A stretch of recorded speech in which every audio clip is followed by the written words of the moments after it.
Good afternoon, everyone. Welcome to the Foreign Correspondents Club of Japan. We're delighted that you could all be with us today. I'm Karen Severance. I'm the chair of the... I should have started this way. Sorry, I forgot that. I'm the chair of the film committee, and our interpreter today is Mihoko Imai. はい、皆さん、本日は外国特派員協会に、ご来場いただき誠にありがとうございます。私はキャレン・セバンスと申します。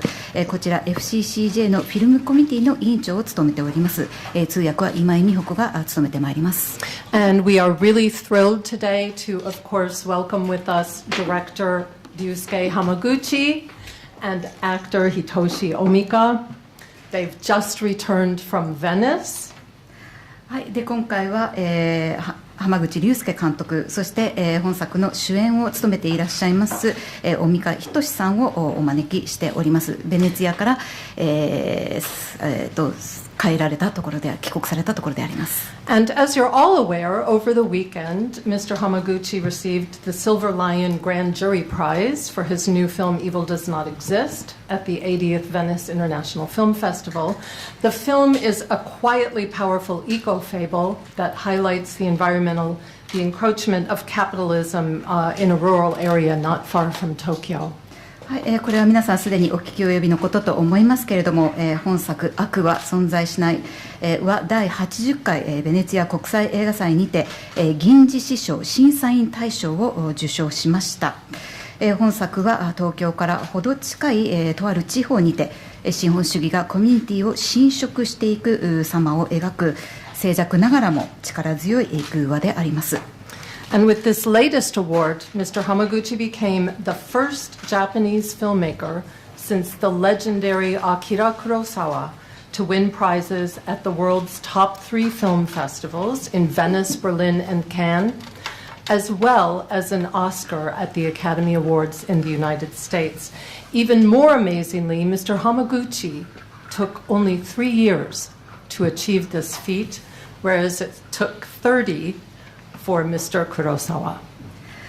今回、ベネチア国際映画祭で受賞したことで、濱口監督は、黒澤明監督に次いで世界三大映画祭、つまりベネツィア、ベルリン、カンヌ映画祭での受賞かつアカデミー賞の受賞という快挙を成し遂げた初の監督となります。さらに、驚くべきことに、この快挙、黒澤監督の場合30年かかったわけですけれども、濱口監督はこれをわずか3年で成し遂げたということになります。So, before we hear from Mr. Hamaguchi, I'd like to first say congratulations. はい、ということで受賞おめでとうございます。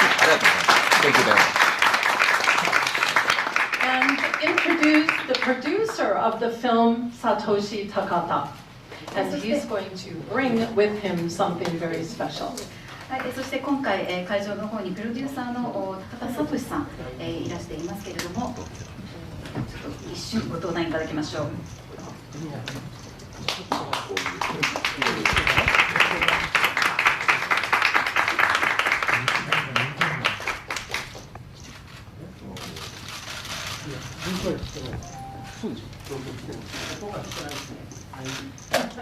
So we will leave it sitting there so that you can all admire it.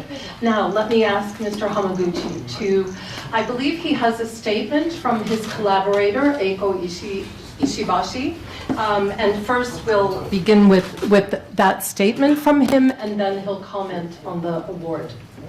はい、ということで、受賞のコメントを後ほど、監督からいただくとして、まず、本作のその音楽を手掛けていらっしゃる石橋英子さんからコメントをお預かりしておりますので、これを監督に読み上げていただくことにまずなります。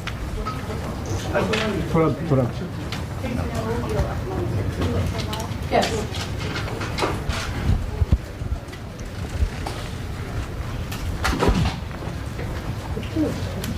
来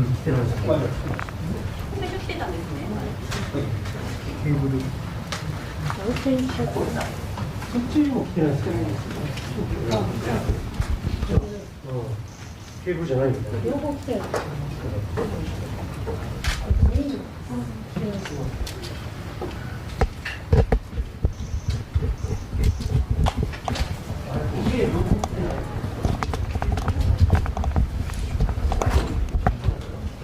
let me take advantage of this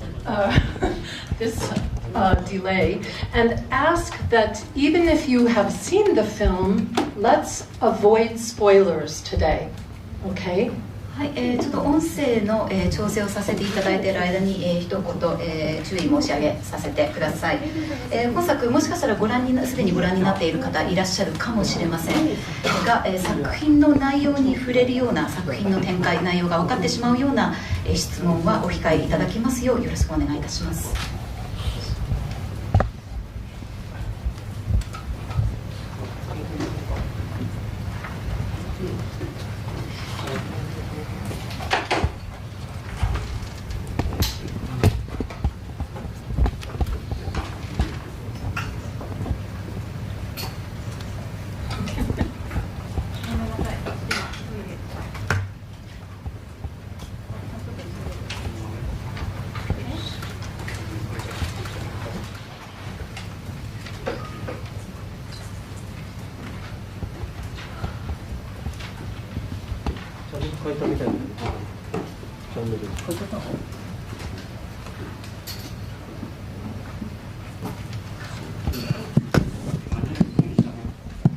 Also, meanwhile, please get your questions ready. And I will ask that you please refrain from making long comments and just ask one question, okay? はい、ご質問に関しては、1人1問までとさせていただきますので、端的に、簡潔に、お聞きいただきますよう、よろしくお願いいたします。But first, let's hear from Mr. Hamaguchi. 大丈夫ですか。はい、それでは監督からお願いします。はい、悪は存在しない監督を務めました濱口竜介です。この度は本当にお暑い中お集まりいただきありがとうございます。そのベネチアでお見かけした顔もあるので本当にお互いお疲れ様ですというふうに申し上げたいと思います。So, ladies and gentlemen, thank you very much for joining us this afternoon. And I am once again the filmmaker of Evil Does Not Exist. I appreciate all of you coming this evening. There are a few familiar faces that I think I've met back in Venice, and I thank you very much for coming again. はい、今カレンさんからお伝えをいただきましたように、まず石橋英子さん、石橋英子さん本作で音楽を担当されているんですが共同企画者でもあります石橋英子さんから、コメントをいただいておりますのでそれをまず紹介したいと思います。So I have a few comments that Miss Eiko Ishibashi, who did the music for this film, has offered. So I would like to read what she has written. She was not only just the music, not only did she do the music, but she was a co-collaborator in embarking upon this project with me. はい、では、読み上げます。この度は悪は存在しないが本当に素晴らしい賞をいただき驚きと喜びの気持ちでいっぱいです。I am filled with so much surprise and joy to hear that this film, Evil Does Not Exist, has won these wonderful prizes and awards. 私がライブ用の映像を濱口さんにお願いしたことから始まった企画ではありましたが、濱口さんやキャストやスタッフの皆様、ロケ地などで協力してくださった皆様のご尽力でこのような素晴らしい映画になったこと、またそこに至るまでのプロセス自体がすでに私にとってかけがえのない宝物のようでした。This project started when I asked Mr. Hamaguchi to create visual material for a live performance, a live music performance that I was to do. But thanks to the efforts of Mr. Hamaguchi, the cast and crew, and everybody who helped on location, it became such a wonderful film. The entire process itself has become an experience to treasure for me. すでに各映画祭などで賞賛を得て話題になっていた濱口さんがまるで何も起きなかったかのように何もないところから新しいことにチャレンジされるということは並大抵のことではなかったと想像します。そして全くどうなるのかわからない企画に協力してくださったプロデューサーの高田さん、キャストやスタッフの皆様の努力も決して尋常ではなかったと思っております。I can imagine what an ordeal it must have been for Mr. Hamaguchi to embark upon something completely new after having garnered such attention and having received countless accolades at film festivals and award ceremonies. I must also extend my appreciation to our producer, Mr. Takada, the cast, and the crew for coming together for a project having no idea what the outcome might be. I imagine what effort it must have taken to commit to this project. 今年の冬にロケハンをしていた濱口さん、主演の大美香さん、カメラマンの北川さんと鍋をつついたことが昨日のことのようです。It seems like only yesterday that I was on location with my director, Mr. Hamaguchi, the lead actor, Mr. Omika, and the cameraman, Mr. Kitagawa, and we were all enjoying potluck together on the location in winter. 賞をいただいたということは、今まで以上に地道に仕事をしろと言われていることなのだなと感じており、その先にまた素晴らしい出会いやチャレンジが待ち受けているのだと信じていますし、この映画がもたらした体験は、まさに心からそのように信じることができるような体験でした。音楽家として新しい試みへ踏み出す力をくださいました。I take this award as a sign that I must work even more diligently than before, and I believe that this will lead me to further encounters and challenges ahead.The experience I've gained through this film has given me such a sense and has offered me a sense of conviction as a musician to march forward. 演奏で参加してくださったジム・オルークさん、山本達久さん、ミオさん、内田麒麟さんにも感謝いたします。ありがとうございました。石橋英子。And I would also like to extend my heartfelt appreciation to Jim O'Rourke, Mr. Tatsuhisa Yamamoto,Mio and Kirin Uchida for their participation in the performance of the music for this film. Thank you very much. はい今石橋さんからのコメントを読み上げましたけれども、ほとんど付け加えることがないぐらい、もう私も全く同じような気持ちでいます。本当に素晴らしい賞をいただいて、そのことで、作品の形はもちろん変わらないわけですけれども、自分たちが地道に、何もないところから始めたような企画というものが認めていただき、そしてこれからも地道にやっていきなさいというふうに背中を押されたような気持ちでおります。So that was comments offered by Ms. Eiko Ishibashi, and I have nothing much to add to these comments as I harbor and share the same sentiments with her.I am very appreciative that this film has received such wonderful praise and appreciation, and I also take it as Ms. Ishibashi has commented. I also take it as a message to march forward with a sense of resolve and work diligently, continue to work diligently as a filmmaker. I am very thankful that a film such as this one, which began from really nothing, I'm thankful to the fact that it has received such high appraisal. で石橋さんの、いただいたメッセージの中で十分に感謝されていない方が一人いらっしゃいます。それは、石橋英子さん、ご自身です。石橋さんの、発案から始まった企画ということもありますが、何よりも石橋さん自身の音楽が、作ってくださった音楽、もしくはずっと石橋さんが続けていた、音楽活動っていうものが、自分自身にとっても、導き手になってくれたような気がします。自分が今まで体験したことがないような映画作りというのができたような気がしています。One person that Ms. Ishibashi does not extend her appreciation to, and to whom appreciation is worthy, is herself, Ms. Ishibashi herself, I think.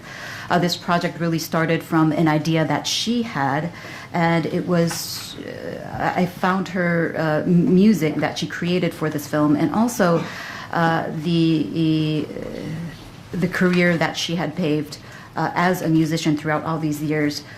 These have taught me and have guided me in a completely new type of filmmaking, a type of filmmaking that I had not experienced before. So for that, I am very thankful.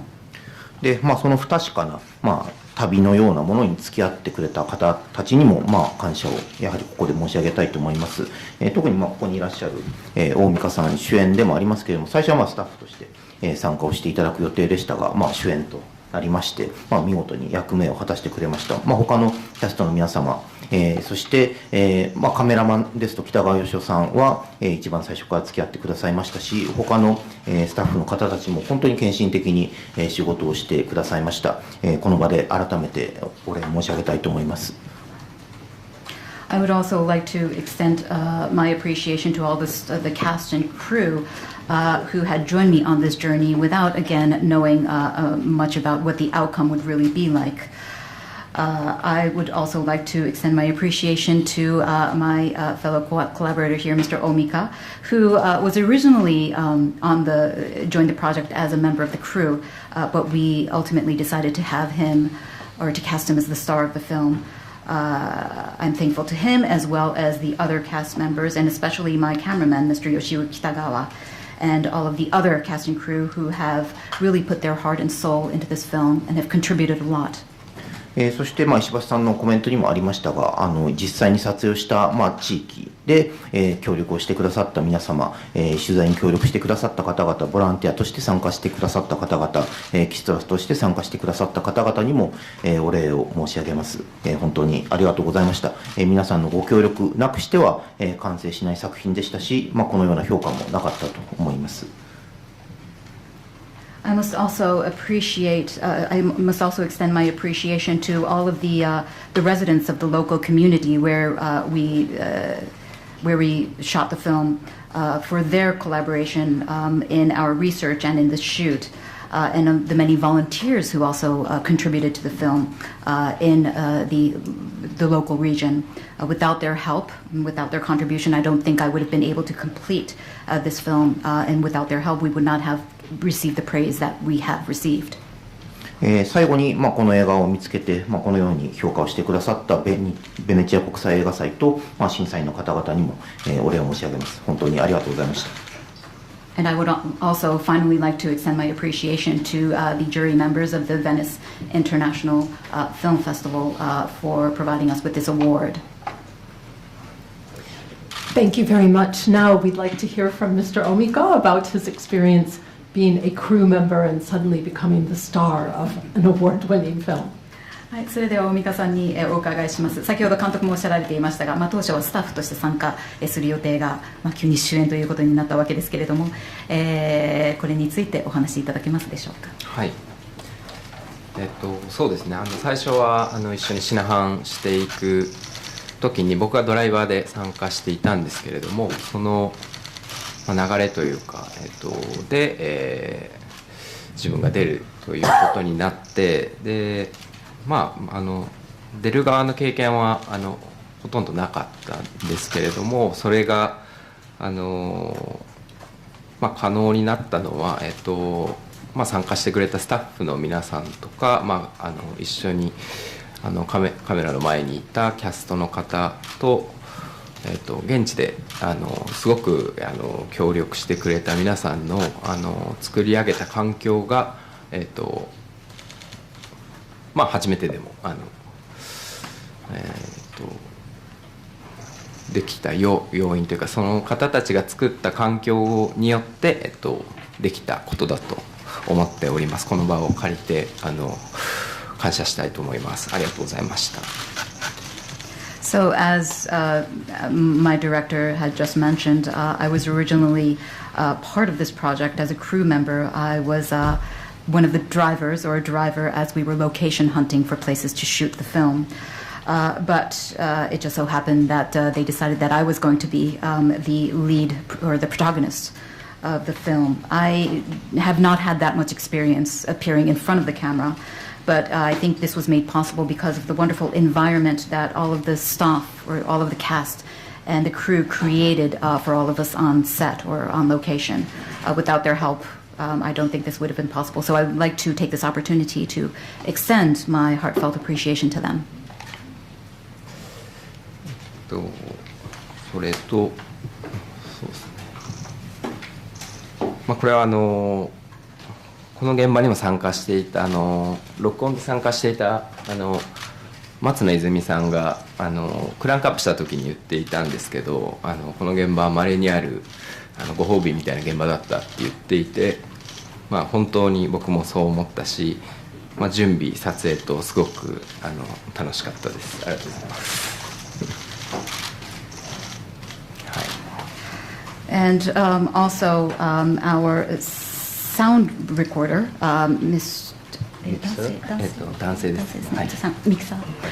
Excuse me, our sound mixer, Mr. Izumi Matsuno, had also mentioned the fact that this was kind of a treat to this whole process of making this film, and that he was very thankful to all the preparation that went into the production. ベネチアでは、石橋英子さんとなんかご飯を食べたり街を歩いたりしたんですけど、それもめちゃめちゃ楽しかったです。Back in Venice, I was able to enjoy going out to meals and walking along the streets in Venice with Eiko Ishibashi, and that was a lot of fun as well. 以上です。That's all from me. Thank you very much. All right. There are so many of you here. I know you all have questions. So please raise your hand, and then when you're called, come to one of the microphones on either side. Who would like to start? Yes. はい、それでは Q&A に移りたいと思います。ご質問のある方、マイクまでお願いいたします。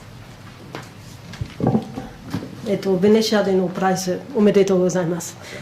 ラジオフランスの特派員で西村と申します。一点お願いします。直接今回の映画についての質問ではなくて、映画業界についての質問です。映画業界でもフリーランスが多い、7割ぐらいはフリーランスだと思うんですけれども、特にスタッフですが、来月の1日からインボイス制度が始まります。そのフリーランスの人たちは非常に心配している。映画業界でも同じような懸念があるのでしょうか。濱口監督もやはりスタッフにとってはちょっと危険性があると思っているのでしょうか。ありがとうございます。So we have a question from Ms. Nishimura from Radio France. And this is a question about the film industry in general, and not particularly about this film. But in the Japanese film industry, I believe that about 70% of the people working in the industry as crew and so forth are freelancers. And the taxation system is going to be changing in Japan beginning from the 1st of next month. It is the so-called invoice system, which is causing a lot of controversy because it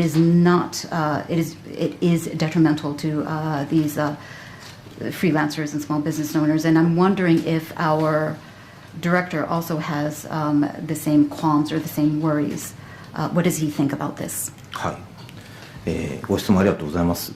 で、自分自身もフリーランスの監督ですので、この制度のことは他人事ではないとは思っています。ただもう本当にお恥ずかしい話ですけれども、この制度のことは何度かどうもこれは結構重要な問題らしいっていうことで、読んだりいろんな記事を読んだりしてるんですけど、よくわからないっていうのが、すごく正直な、ところなんです。一体なんでこういうことをしなくてはいけないのかっていうこともよくわからないし、今まで何が問題であったのかっていうことも、あまりよく分かってはいないっていうのが、まず第一のポイントですね。I myself am working as a freelance filmmaker in the film industry, and of course, the change to this system is a personal issue to me as well. And so therefore, I've read about this, and and looked into this. But to give you an honest answer, I really do not quite understand what this is all about, why these changes are necessary, and what was the problem up until now. So that would be my honest opinion at this point. なので、この件に関しては、本当に感情的な側面でしか言えないんですけれども、ごくシンプルに嫌だなっていうことを思っています。それは本当にそんなことが本当に必要なのですかっていうことを、行政の人には問いたいし、おそらくそれなりに何度も説明していますっていうことだとは思うんですけれども、それでも合点がいかないから、そうして質問するのだということだと思います。で、おそらくそういうことが本当にたくさんあって、非常に我々は今困っているっていうのは、これは確かなことだと思います。我々は確かな情報みたいなものが十分に与えられない中で、どこか自分たちの生活の糧をむしり取られているような感覚は持っています。で、それはいつか何かアメリカではストライキとかそういうことが起きてますけれども、そういうことにもつながりかねないような何かではあるのですよということは申し上げたいと思います。And therefore, I really can only speak emotionally about this issue, but quite simply put, I do not like what is happening right now. I really wonder as to why this is a necessary change, and I think the fact that these questions about the system keep popping up is only a reflection of the fact that not enough explanation has been made to those parties involved. And so, yes, we are indeed in quite a troublesome situation, I think. And I have this feeling that there's something being taken away from our livelihood without much explanation. And I think this kind of situation would perhaps lead to something like what is happening in America, for example, with the writers and actors going on strike. Next question. Yes. Yes. And then the next person. こんにちは。お疲れ様です。この度おめでとうございました。共同通信文化部というところで記者をしている加藤と申します。加藤明と申します。よろしくお願いします。私がお伺いしたかったのは、今回の映画が石橋英子さんの音楽から、そのプロモーションの映像、プロモーションじゃない、パフォーマンスの映像を撮るために、始まって、あの映画になったという、情報を伺って、魔法のようなとてもなんだかそういうことが起きたように私は感じているんですけれども、具体的には、その石橋さんのアイデアの中にストーリーがあったのか、それとも音楽を聴いて濱口さんの中にあった社会への問題意識がこう溢れ出たのか、何かその辺の具体的なプロセスみたいなものをお伺いできればと思いました。というのと、大美香さんにも大美香さん非常に演技の中で体の身のこなしが何か自然に重たいものを運んだり巻き終わったりというところが何かただものではないなと思ったんですけれども、何か武術か何かをされていたり昔ラグビーでフォワードだったとか何かそういう秘密はあるのかなと思ったんですけれども、それをお伺いできればと思います。よろしくお願いします。ありがとうございます。So we received a couple of questions from Mr. Kato Akira from Kyodo Tsushin. Now, our director has just mentioned right now that this was a joint project that was done in collaboration with Ms. Eiko Ishibashi. And it was very interesting to discover how it started out originally with our filmmaker or our director here being asked to create visual material for her live performances. But which became this wonderful feature film, which amazes me, he says. And so I'd like to know, he says, how did the idea of the story come about? Was this something that Ms. Ishibashi had told you about, or was this her idea? Or was it that you, Mr. Hamaguchi, when you listened to the music, it inspired you to perhaps make commentary on the problems that you perceive in society today? Can you tell me about the process? And to Mr. Omika, my question is, you bring a wonderful physicality to your character in the way that you chop the wood and you carry around heavy things in this vast natural background. And I'm wondering, have you had any physical training, martial arts perhaps, or maybe you were a rugby player at one time? Can you tell me about that? So from our director. ご質問ありがとうございます。本当におっしゃる通り、なんていうか摩訶不思議な、始まり方をしている映画ではあります。一番最初はもう本当に2年前にその石橋英子さんからライブパフォーマンス用の映像を作ってほしいという依頼だけがありました。内容はどのようなものでもいいということで始まって、1年ぐらいやり取りをしました。そうは言っても何か石橋さんが求めていらっしゃる映像があるのではないかと思って、自分としてもなんというか腹の探り合いみたいな、局面もあったと思うんですけれど、1年というかもう半年ぐらいですかね、半年ぐらい前に、ようやくでも1年前か1年ぐらい前にようやく本当にどうも、石橋さんは私が作る、物語であったり映画であれば、何でも受け入れてくれるような用意があるんだなということが分かって、ようやく、その映画作りの軸が定まってきました。So indeed, this was a very interesting project, and to tell you about how this all unfolded, as I mentioned, it was about 2 years ago that Ms. Ishibashi came to me and asked me to create visual material for her live performance, or the live performances that she was going to do. She had told me that really anything that you create will be fine for me. And so I had communicated with her across the span of about a year.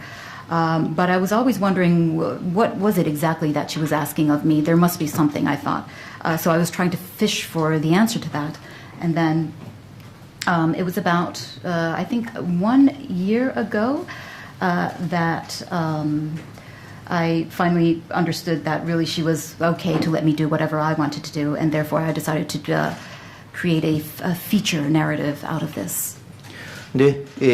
本当に何をやってもいいっていうことが分かると、その自由っていうのは結構荒野みたいなものだったので、何か限定性が欲しいということで、石橋英子さんの音楽に合わせて作るのであれば、石橋英子さんの音楽が生まれている場所の近くで撮るのが良いのではないかということを考えました。なので石橋さんが実際に音楽を作っていらっしゃる場所の近くで、何か彼女の音楽と合うような素材がないかということを探し始めて、そこにでも、とても豊かな、自然があった。でそれが、とても彼女の音楽とも合うと思ったので、それが、まず最初の題材になりました。And since I was pretty much left to do whatever I wanted to do, I rather wanted to work within certain parameters. So this is when we decided that we would create the film, or we would set the film where Ishibashi-san is based in creating or composing her music. And the region or the location happened to be a very wonderful location that was lush with nature. And I was wondering what kind of material would go with that. Or I realized that the material I was trying to create really meshed well with the environment. でその自然を撮ると決めたんですけれども、単純に自然を撮っているだけでは本当に、10分も20分も見ていることは難しいだろうということを思いまして、やっぱり、ある程度人間が関わってこないといけないということで、じゃあ一体どういう人間の関わり方があるだろうっていうことを、やっぱりその場で取材をしていて、この映画の中で描かれているのと同じような出来事があったということを知りました。都市から来た人間が、レジャー施設を作ろうとして、ただそれは非常にずさんな計画でっていうような、出来事があったと聞いて、これは本当に現代的な話だなということを思って、それで一つの物語にしていくことを決めました。And if you were to just show sceneries of nature, you could do that if the running time were, for example, 10 or 20 minutes, but we had to create a feature film here. And this is where I decided or where we decided that we would have to depict characters in the film and the relationship between the characters. And throughout our research, we found that what happens in the film actually was something that happened in the region. In other words, people coming in from the city had these plans to create or construct a leisure facility, but the plan was very, very haphazard. And I thought this was a very contemporary story to tell, so we decided on this narrative for the film. そうやって脚本ができていって、今年の2月3月に撮影がされました。で編集も終えたものを石橋さんにお渡しして、テーマソングを作っていただきました。ちなみに音楽自体は、何曲か、撮影前にもらっていてイメージもあったんですけれども、実際に、何度も使っているこのテーマソングというのは石橋さんが実際の映像を見て作っていただいたものです。そうやって、音楽と映像を実際に具体的にやり取りしながら、それがなんか手紙のやり取りのようにして最終的に一つの作品になっていったという感じでした。自分にとっては本当に、音楽的にセッションしているような、そういう感覚で進められて、それは本当に自分にとっては得難い体験だったと思います。And so we went into principal photography. We went into production in February or March of 2023 this year. And after having completed the production or the shoot, I handed over the edited film to Ms. Ishibashi, on which she based the theme song of this film. She had offered me a few a few tunes beforehand so that I was able to create a certain image that would go with the music. But the theme song that we hear again and again in the film was something that she had composed after having seen the film. So it was this kind of very collaborative correspondence through which the film was completed, and it was almost like a musical or a session between musicians for me. And it was very, indeed, a rare experience for me as a filmmaker. Before Mr. Omikawa responds to his question, I just want to mention too that the original footage that was shot has also been assembled and will accompany a performance by Ms. Ishibashi in Ghent, Belgium next month. So he actually did the job that he was first asked to do. キャナンさんからちなみに申し上げますと、もともと依頼されたその映像、オリジナル、映像ですね、これは実際に石橋さんがそのベルギーのゲントで、パフォーマンスを予定されているんですけど、実際に使用されることになりますので、もともとあったご依頼はちゃんと成し遂げているということになります。And Mr. Omika, yes. 大美さんお願いします。まず武術みたいなことはやっていなくて、でもそう見えたなら見ていただけたならよかったなって思いました。聞いていてありがとうございます。で、はい、なんか薪割りを教えてくれたのが現地で、主に藤森先生っていう方と藤尾さんって方と未来さんって方になんか現地の生活とか、なんか山を歩ってる時のなんて言うんでしょう、視点とかなんかそういうものを教わって一生懸命やりましたという感じです。ありがとうございます。So thank you for the question. I don't have any martial arts experience particularly, but if it appeared that way, I'm very, very thankful. That makes me very happy. As for chopping wood or the life that we show in the film, we had some people who had taught us or had kind of pulled us through the ropes. We had a certain person called Fujimori, which we referred to as Fujimori Sensei, Mr. Fujio, and Miss Mirai. Mr. Mirai, excuse me, who had taught us how to go about living in that environment and how to perceive things as you walk through the mountains and so forth. And so with their help, we were able to kind of put our all into creating these characters who lived in this region. And I must say he's 3,000% convincing in his role. 非常に大美さん説得力があるということで、説得力3000% ということです。Okay, next question. Yes, in the front and then in the next row. Yeah.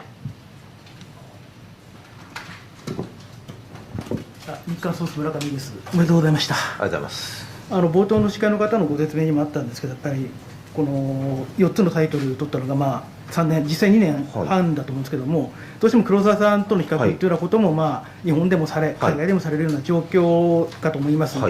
ちょうどベルリン取った時のですね、ちょうど取材の中で僕が質問させていただいたときに、その世界の評価が高まっていることに関してどう思っているのかっていうふうに伺ったときに、それは周りが決める、評価は周りが決めることなんですと。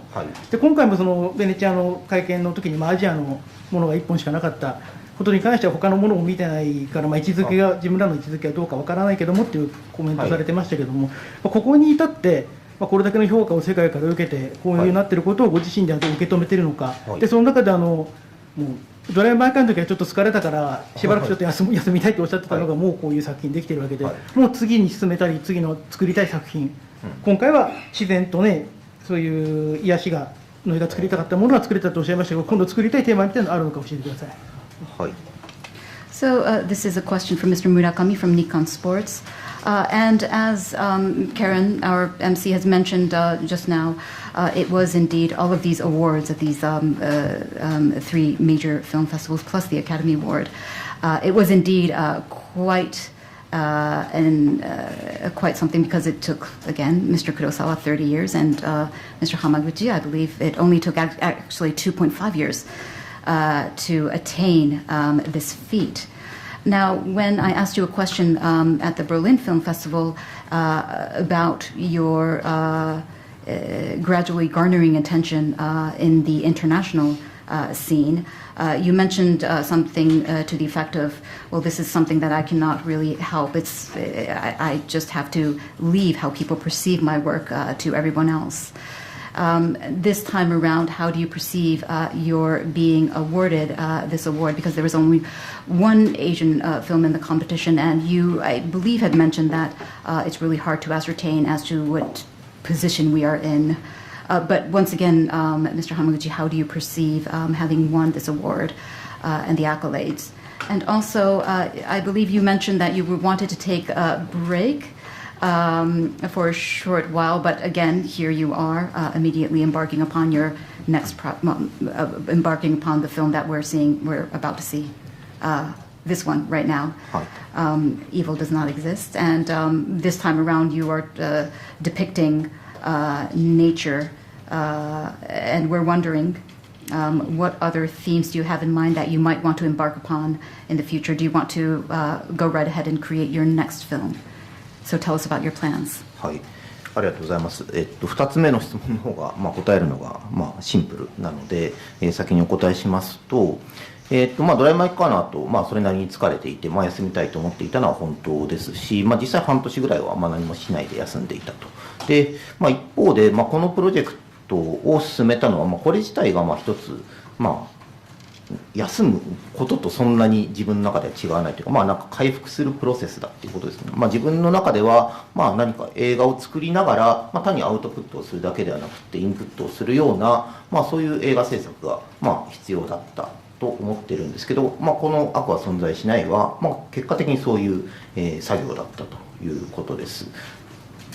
So to answer the latter half of the question, it was indeed true that I needed a break after Drive My Car, and that I really did do nothing much for about 6 months, for about half a year. But this project, I would say, was kind of part of my rest and recovery process. It was just a way for me to output something while also inputting something. And it was something that I did indeed need. ただこの映画が自然と癒しの映画としてなんていうんですかね、情報が行き渡ってしまうとちょっと詐欺みたいになる気がするので、自然の映画であることは間違いないんですけれども、癒しがあるかと言われると、それは特にないというとあれですが、癒される時間帯もあると思いますが、癒されるだけではない、映画かなとは思います。で、次のプロジェクトがあるかということに関しては、準備はしてますが、これと同じように十分にインプットを得られるような形で続けていけたらいいなということを思っています。And our gentleman just mentioned that this is indeed a film about nature, and this is a soothing film about nature, relaxation, and so forth. How our director says we would be kind of duping our audiences if we were to label the film as such. Of course, there are relaxing and soothing scenes in this film, but it is not just about that, of course. As for my upcoming projects, I am indeed in preparation for a future project, but I think I need a little more input before we move forward, so I'm just gradually proceeding with that project while getting all of this input. はい。で、評価ということに関しては、これは周りがしていただくことっていうのは変わりませんけれども、黒澤明監督、とても偉大なお名前を引き合いに出して、いただくような状況になったので、なんだか申し訳ないような、気持ちでいるというのが、正直なところです。And as for the accolades, I would say, well, to hear my name in the same sentence as the great Mr. Akira Kurosawa, I feel a bit uncomfortable and sorry. で、なぜそう思うかと言いますと、やっぱりその黒澤明監督、三大映画祭での受賞と、おそらくそのアカデミー賞での受賞ということも含めておっしゃっていただいているんだと思うんですけれども、内容が結構違うということですね。その羅生門が金獅子賞、隠し撮りでの三悪人が銀熊賞で、影武者がパルムドールということで、しかも7人の侍は銀獅子賞も取られていると。なので、その4つの賞を取られていて、さらに2つは最高賞であるということで、やっぱりそこは全然違うもうスケールが違うという気がしています。比べ物にならないとまでは申しませんけれども、比べていただくことでかえって、黒澤明監督の、その成し遂げたことの、スケールの大きさっていうものがあらわになるっていう、そういう感覚を持っています。で、時期に関しても、30年間にわたって、その賞を取られたっていうことは、どれだけその黒澤明監督が、長く質の高い仕事を、続けてこられたかということなので、自分はこれから先本当にどうなるんだろうっていうことに、震えているようなところもあるので、自分もできるだけ長く、評価をいただく必要はないかもしれませんが、長く、映画を作り続けたいなということを思っております。And the reason why I harbor these sentiments is that, of course, everybody is comparing me to the great Akira Kurosawa because of these 3 awards at 3 major film festivals, international film festivals, and the Academy Award. But I think it's not quite the same. To mention the awards that he has been garnered, for Rashomon, he won the Golden Lion Award, and for Kagemusha, he won the Palme d'Or, and then for the Seven Samurai, the Silver Lion Award. I think the scale that we are talking about here is quite different from the accolades that I have received. So I don't think it would be fair to draw a comparison, but if a comparison is to be drawn, I think it only serves as a reminder as to the scale and the achievements that Mr. Kurosawa has achieved. And the fact that this took 30 years for him to achieve is just a reflection of the fact that he had longevity and he was able to constantly produce high quality work throughout these decades. So when I think about my own career going forward, I am rather trembling to wondering whether this is actually going to be possible for me as well. I am not desperate for any accolades in particular, but all I wish for is to continue making films and have longevity.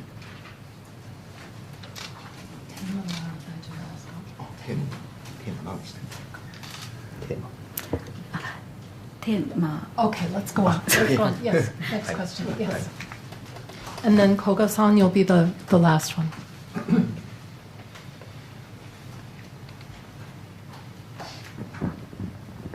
テレビ神奈川の柳田と申します。この度はおめでとうございます。先ほど冒頭のご挨拶の中で、これからも地道に続けなさいという言葉が、背中を押されたという言葉がありました。これからも地道にということで、濱口さんの原点である横浜市の、東京芸術大学大学院で学んだ映画作り、こちらにつながってくるのかなと思うんですが、改めてその学んできた濱口さんの原点がこれだけ各国各世界で評価されている、何が評価されているというふうに感じていらっしゃいますか。はい、ありがとうございます。So this is a question from Mr. Yanagida from Television Kanagawa, and our director has mentioned that this is really, all of this has served as encouragement to work further diligently as a filmmaker going forward. But considering the fact that your roots come all the way from your college years, where you studied filmmaking, I believe, at the the name school, the name Tokyo University of Arts. Tokyo University of the Arts. I'm sorry. Once again, can you tell us what do you think it is about your filmmaking that is receiving such accolade? はい。その東京芸術大学の大学院映像研究科というところで、黒澤清教授の下で特に、学びました。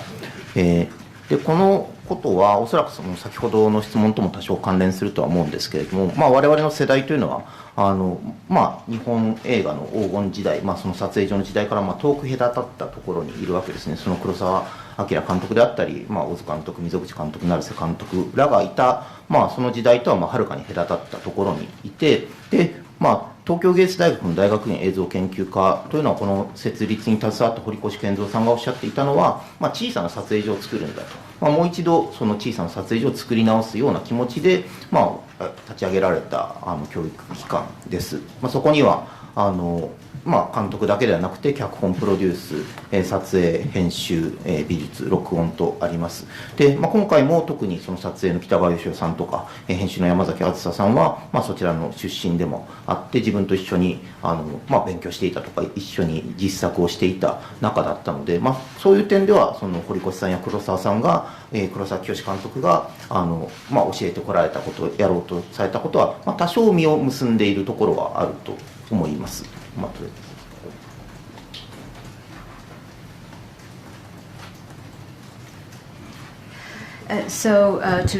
To go back to my graduate college years, I studied filmmaking under the tutelage of Mr. Kiyoshi Kurosawa, and we happened to be of that generation which was far behind or far later than the generation that made the so-called golden age of Japanese cinema, where there was this robust studio system. This was an age in which Mr. Kurosawa, Mr. Akira Kurosawa, or Mr. Mizoguchi or Ozu had been making films, but we came decades later after that.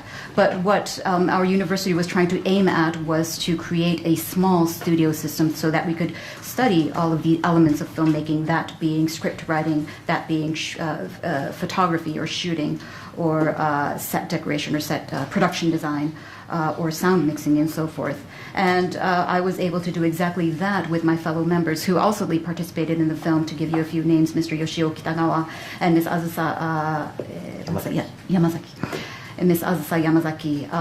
And I think, therefore, in a way, we were able to, or what Mr. Kurosawa and Mr. Horikoshi had embarked upon has yielded certain or these kinds of results in our generation. で、この東京芸術大学の大学院映像研究科っていうのはインディペンデント映画の作り方とかミニシアター文化みたいなものをそのままどうやって日本の商業映画に合流させられるかっていうそういう試みの中で作られたものだと思います。で、それが成功したのかどうかというのは未だに分かりませんけれども、一つ確実に言えるのは、やっぱりその1950年代とかそういう時代に比べて我々の制作規模っていうのは非常に小さいということです。そのことは間違いなくて、で、結果としてやっぱりその黒澤明監督のようにもう見たらもう誰しもが説得されざるを得ないような圧倒的な映画っていうのはもう我々は作れないっていうのがすごく正直、少なくとも私は作ることができないっていうのが正直な気持ちです。で、こういう評価をいただいているのは、ただそういう圧倒的な、人をすぐ説得するようなタイプの映画ではなくて、映画にはこういう可能性もあるかもしれないっていう、そういう、オルタナティブな、映画の作り方みたいなものに例えば映画祭であったり審査員の方々というのは、なんかかけるような気持ちで評価をしていただいているんじゃないかと思います。で、その賭けが、最終的に勝ったと言われるように、なんとかこれから映画作りを続けていきたいなということを思っています。And so at the Tokyo University of the Arts, we were trying to achieve or what we were aiming at was to create or present independent films or so-called mini theater films or art house films and try to balance that with the commercial aspect of film distribution, let's say. I don't know if we have been completely successful at doing this, but one thing we can definitely say is that we are no longer able to present films on the same scale or produce films at the same scale as they did back in the 1950s. When you look at a film by Mr. Akira Kurosawa, you are looking at the film with your mouth agape. It's very, very convincing, the films that he made. And what I can say at this point is this is the type of film that unfortunately I myself am not able to make. Talking about the accolades and the appreciation that we received, I think it is not probably for the degree of to which we can create convincing films, but I think we have been able to present certain alternative ways of filmmaking, and I think this is what the international film festivals and their jury members have appreciated. And if that gamble, let's say, went well or has gone well, then that encourages me to further go on with my work as a filmmaker. Yes, Mr. Kobuk.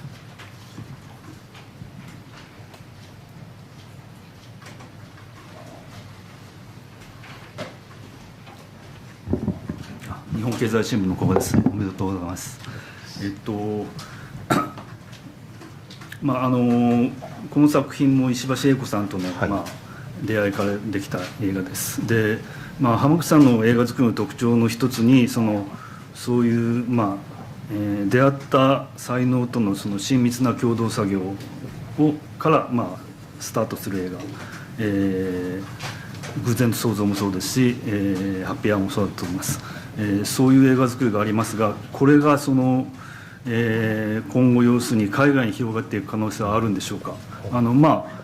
ドライブ・マイ・カーは、コロナで十分できなかったとはいえ、韓国と、共同作業なさいました。で、今回のベネチアでも、あるいは、アカデミー賞の時にも、いろんな、世界の映画人から、おそらくお誘いもあるんではないかと思うんですが、今後そういう海外で、仕事をしていくことが、増えていくのかどうか、その辺をどういうふうにご覧になっているかというのを聞かせてください。So we have a question from Mr. Koga from Nihon Keizai Shimbun, and the question is about, once again, the process with which you work. Our director has mentioned that this really began with a kind of collaboration project with Miss Eiko Ishibashi, and this seems to be the style in which you have worked in previous films as well. It begins with an encounter with a certain talent or an artist, and then through very close collaboration you are able to make these feature films. That's what happened with Wheel of Fortune and Fantasy and Happy Hour as well. Now, after having done Drive My Car and having your films shown in international film festivals such as Venice and having won the Academy Award, I am imagining that you have probably garnered a lot of attention from international figures as well. Maybe people are approaching you. And so we are wondering, will we be seeing these international collaborations or increasing number of international collaborations with Mr. Hamaguchi in the future? その海外とのコラボレーション、これは興味あります。ずっとあります。ただこればっかりは本当に信頼し合える人たちと出会えるかっていうことがとても大きな、要素だと思います。自分がなんていうんですかね、誰かと出会うことによって、映画を作ってきたっていうのは本当にその通りだと思います。その誰かが、自分を導いてくれるような感覚っていうのが、常にあります。それは石橋英子さんもそうですし、ここにいる大美香さんも撮りながら自分を、この映画を、どこかに連れて行ってくれているような、そういう気がしました。なので、自分にとっては、そういう、この人についていけば大丈夫だっていう、感覚を持てる人、そういう人に出会えるかどうかっていうのが全てで、それがその海外の人であることがあれば、その海外でやるっていうことも、十分あると思います。ただそれは、そういうものに出会えるのはそんなに簡単ではないなと思います。So as for possibilities for international collaboration going in the future, I would say that yes, I am indeed very interested if this were to happen. But I think that you first have to meet someone that you can truly mutually trust. As was mentioned, much of my filmmaking has really started with encounters. These encounters were the catalyst in starting all of these projects. And in my case, I tend to collaborate with people that I can allow them to lead me, as did Ms. Ishibashi and Mr. Omika here led me through the production of this film and this project. So if there is such a figure where I can confidently say that I'm all right, as long as I follow in this person's footsteps, I'm all right, then I would be more than happy to collaborate with someone or an international figure. If that person just so happens to be an international figure, then that would be okay with me. But I think that such encounters might be actually quite rare. We are running out of time. I'm going to ask one final, very simple question to both of our guests, Mr. Omika and Mr. Hamaguchi. Have you ever been glamping? はい、時間がなくなってまいりましたので、最後司会者の、キャレンさんから、簡単な質問をお二人にいただきました。お二人はグランピングの経験はありますでしょうか。ありません。No, I've never gone glamping, says Mr. Omika. はい、私もありません。 Neither has our director. ちょっとこの映画のグランピングの取り扱い方について一言だけ言っておきたいのは、このグランピングを作ろう、施設を作ろうっていう人たちが、ある種、最初は悪者として登場してくるわけですけれども、グランピング業界に何の恨みもないっていうことは言っておきたいと思います。どちらかといえばその施設をどう作るかっていうことが問題なので、それは言っておきたいなということを最後に思いました。はい。And the director would like to add one final comment to this question, although he's never gone glamping himself before, and we do talk about glamping in this film and the facilities that they construct, and these characters do appear in the story as bad actors. I have no grudge against the glamping industry whatsoever. I think it really comes down to how you proceed with the process. So I'd just like to make that clear. Join me once again in thanking Mr. Ryusuke Hamaguchi Hitoshi Omika for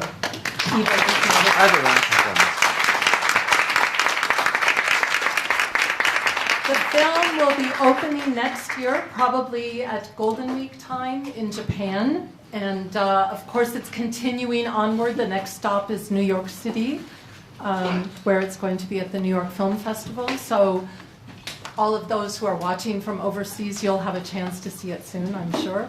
We have a one-year honorary membership to FCCJ for our guests, and we do hope that they come back and that Mr. Hamaguchi's next film is also an award winner. Thank you. 監督の濱口竜介さん、そして大美賀均さんでいらっしゃいました。本作2024年、ゴールデンウィーク日本公開となります。その前にもさまざまな海外映画祭の展開があると思われますが、次のネクストストップはニューヨーク映画祭、ニューヨークフィルムフェスティバルとなりますので、今日この配信を海外からご覧になっている方、ニューヨークでご覧いただけます本編を。でお二人には1年間名誉会員ということでチケットを、今お渡ししたところですけども、ぜひまたご登壇いただきたいと思います。また新作でも何か受賞されることを願いつつ、お礼申し上げます。Thank you very much.